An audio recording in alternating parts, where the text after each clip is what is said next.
Warren Buffett আর বিল গেটসকে একবার জিজ্ঞেস করা হয়েছিল সাফল্যের এক শব্দের রহস্য কি। দুজনেই একসাথে বলেছিলেন ফোকাস। ফোকাসই আসল সুপার পাওয়ার। আপনি কি কখনো ভেবে দেখেছেন মতিন সকাল থেকে রাত পর্যন্ত ঘাম ঝরিয়ে কাজ করে, অথচ মাসের শেষে তার হাতে কিছুই থাকে না? আরেক ব্যবসায়ী যে দিনে 2-3টা মিটিং করেই তার গাড়ি বদলায়, সম্পত্তি বাড়ে আর ব্যাংক অ্যাকাউন্টে কখনো টাকার ঘাটতি হয় না।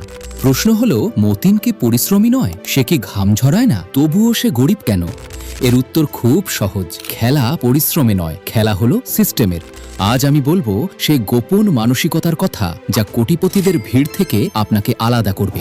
আজ আপনি জানবেন কেন শুধুমাত্র পরিশ্রম আপনার জীবন বদলাতে পারে না, আর কিভাবে সিস্টেমই হলো ধনী হওয়ার আসল দরজা, আর সেই ফর্মুলা যেটা অনুসরণ করলে আপনিও ঘুমের মধ্যেও টাকা আয় করতে পারবে। ছোটবেলা থেকে আমাদের শেখানো হয়েছে পরিশ্রম করো, ভালো নম্বর আনো, ভালো চাকরি পাবে আর জীবন সেট হয়ে যাবে। কিন্তু আসল বাস্তবতা হচ্ছে লাখ লাখ মানুষ ডিগ্রি হাতে বেকার ঘুরছে।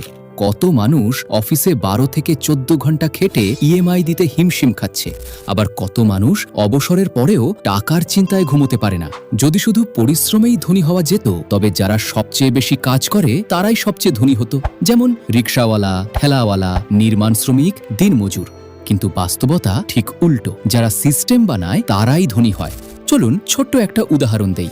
একজন শ্রমিক 12 ঘন্টা কাজ করে 400 থেকে 500 টাকা আয় করে। আরেকজন নির্মাণ সংস্থার মালিক হয়তো শুধু একটা মিটিং করেই লাখ লাখ টাকা উপার্জন করে। এখানে দুজনের মধ্যে ফারাক কোথায় জানেন? একজন কাজের ভেতরে আটকে আছে আর অন্যজন সিস্টেম তৈরি করে ফেলেছে। আবার কৃষক আর শ্রমিক সারা জীবন কাজ করে, তবুও ধনী হয় না। এখানেও সেই একই কাহিনী। সুতরাং এখন পরিষ্কার, পরিশ্রম তোমাকে বাঁচিয়ে রাখতে পারে কিন্তু ধনী বানাতে পারে না। Ambani, Bill Gates, Elon Musk, ওরা কি দিনরাত খেটে কাজ করে? না, করে না। তবুও তাদের ইনকাম বন্ধ হয় না, কারণ তাদের সিস্টেম 24 ঘন্টা তাদের জন্য কাজ করে। ইলন মাস্ক হয়তো দিনে 3 থেকে 4 ঘন্টা কাজ করেন, কিন্তু তার কোম্পানিগুলো দিনে রাতে ঘুম জাগরণ ছাড়াই চলে।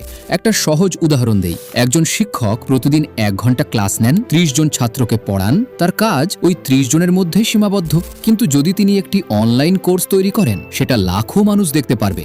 হয়তো তিনি ঘুমাচ্ছেন, ঘুরছেন, কিন্তু কোর্স অটো বিক্রি হচ্ছে, টাকা আসছে। একই পরিশ্রম, শুধু সিস্টেম বদলানোর কারণে ফলাফল 100 গুণ বেড়ে গেছে।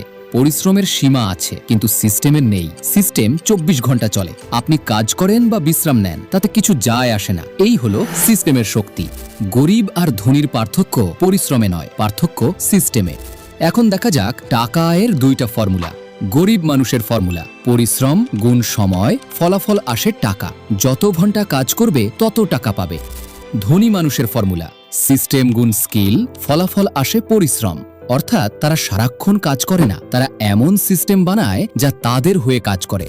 যেমন একজন ইউটিউবার 4 ঘন্টা সময় দিয়ে একটি ভিডিও বানায়। যদি সেটা লাখো মানুষের কাছে পৌঁছে যায়, তাহলে সেই 4 ঘন্টার কাজ থেকেই সে লাখ টাকা আয় করতে পারে। এটাই সিস্টেমের শক্তি।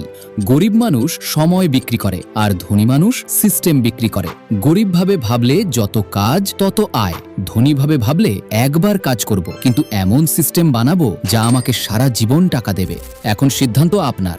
আপনি কি সারা জীবন নিজের সময় বিক্রি করবে, নাকি এমন সিস্টেম বানাবে যেখানে ঘুমের মধ্যেও টাকা আসবে? যারা শুধু হাত দিয়ে নয়, মস্তিষ্ক দিয়ে কাজ করে, তারাই পৃথিবী বদলায়।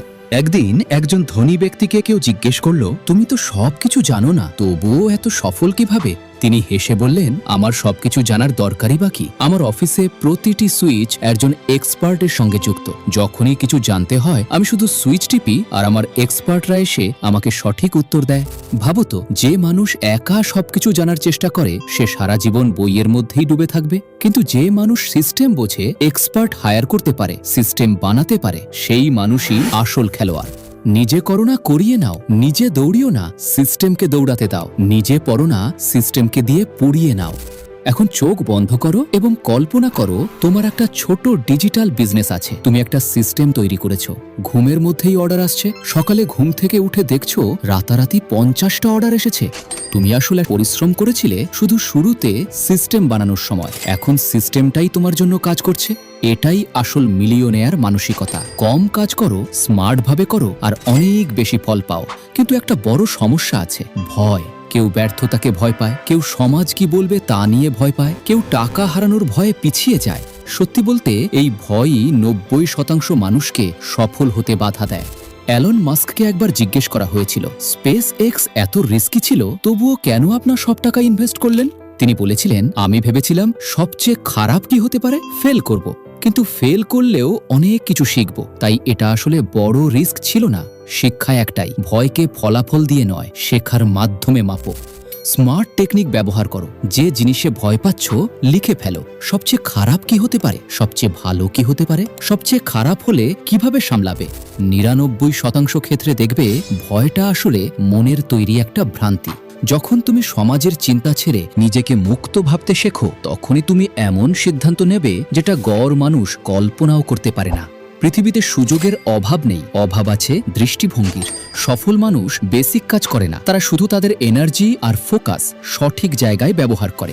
ওয়ারেন বাফেট আর বিল গেটসকে একবার জিজ্ঞেস করা হয়েছিল, সাফল্যের এক শব্দের রহস্য কি? দুজনেই একসাথে বলেছিলেন, ফোকাস। ফোকাসই আসল সুপার পাওয়ার।